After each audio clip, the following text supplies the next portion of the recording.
Do you mind if we finish talking about Elizabeth Warren and Hillary Clinton? Elizabeth Warren. Yeah, get to the glamour of old Hollywood, which created an illusion of perfection. Stars weren't just talented. They appeared to be gods and goddesses with intellect and refinement to match their stunning appearances. Behind the perfect lighting and scripted interviews lurked a surprising truth. Some of cinema's most beloved icons were stunningly lacking in basic intelligence and common sense. The studio system that elevated these performers often selected them purely for their physical attributes with little concern for their intellectual capabilities. What has happened to you?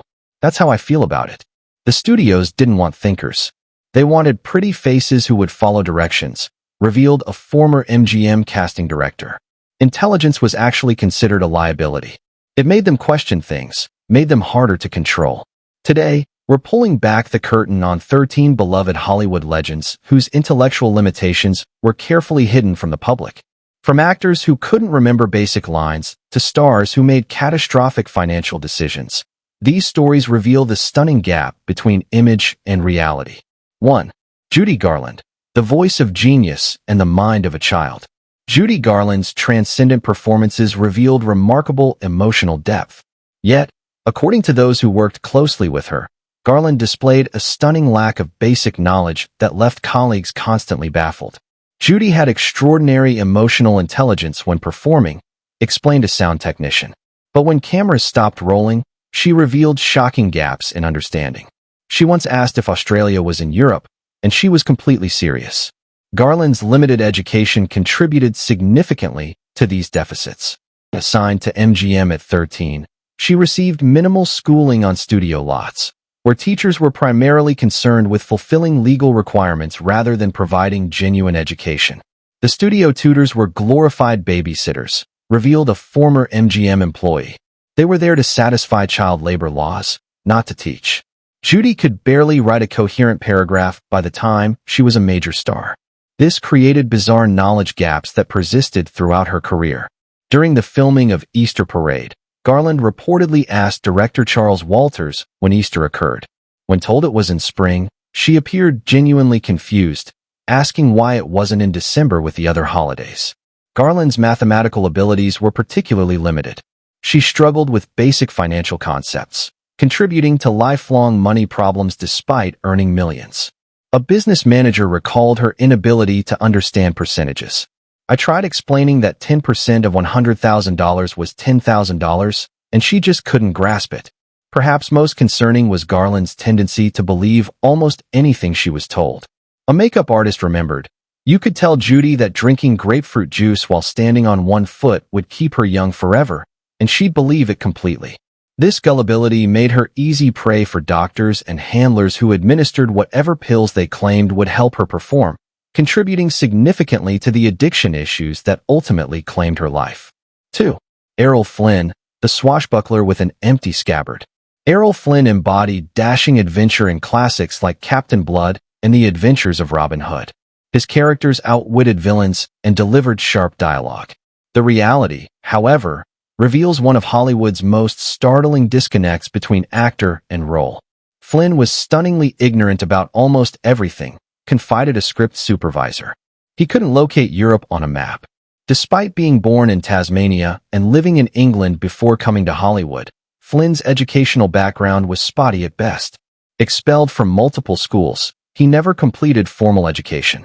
What distinguished Flynn was his complete lack of intellectual curiosity or desire to address these deficiencies.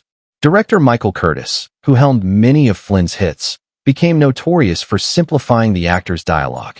Curtis would remove any words over 2 syllables, revealed a Warner Brothers writer. Not because Flynn couldn't pronounce them, but because he often didn't understand what he was saying. This limited comprehension created regular problems during filming. Flynn would deliver lines with emphasis on the wrong words because he didn't grasp their meaning. A sound recordist recalled, "We'd do countless retakes because Errol would stress the instead of the actual important word. He wasn't reading for meaning, just saying words." Flynn's autobiography, My Wicked, Wicked Ways, was ghostwritten because he couldn't construct coherent paragraphs. The ghostwriter described their process. "I'd interview Flynn for hours, then translate his rambling anecdotes into logical narrative. He'd often say, "Did I do that? I don't remember it that way." Even discussing recent events. What's particularly ironic is that his screen persona was often that of a quick-thinking hero. The man who played intelligent characters once reportedly asked a director if New York was in California. When corrected, he asked if California was in New York. Because if you be, then you don't have to act. I don't act in movies. 3. Tony Curtis, Hollywood's handsome HMBBO. Tony Curtis built a remarkable career on his striking looks and screen presence. Yet behind his sophisticated performances lurked an actor whose intellectual limitations stunned even Hollywood's most forgiving insiders.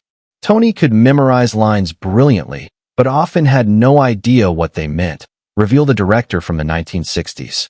He'd deliver complex dialogue perfectly, then turn to me and ask, "What did I just say?" like a highly skilled parrot. Curtis's education ended when he dropped out of high school. During filming of The Vikings, Curtis reportedly asked Kirk Douglas if Vikings were real historical figures or fictional characters like dragons. Kirk thought Tony was joking, recalled a production assistant. When he realized Tony was serious, Douglas spent lunch breaks giving him basic history lessons. Tony was amazed to learn Vikings weren't mythological beings. Curtis's grasp of geography was equally tenuous. While filming The Great Race, he repeatedly confused continents and countries. Director Blake Edwards reportedly had to explain multiple times that they would need to cross an ocean to get from America to France, as Curtis kept asking which highways they would take. Unlike stars who hid their educational deficiencies, Curtis would ask startlingly basic questions in front of entire film crews. During a USO tour, he asked if Japan was part of China. When someone explained it wasn't, he followed up by asking if China was part of Japan. His financial decisions reflected similar limitations. Despite earning millions, Curtis repeatedly made catastrophic investments based on minimal information.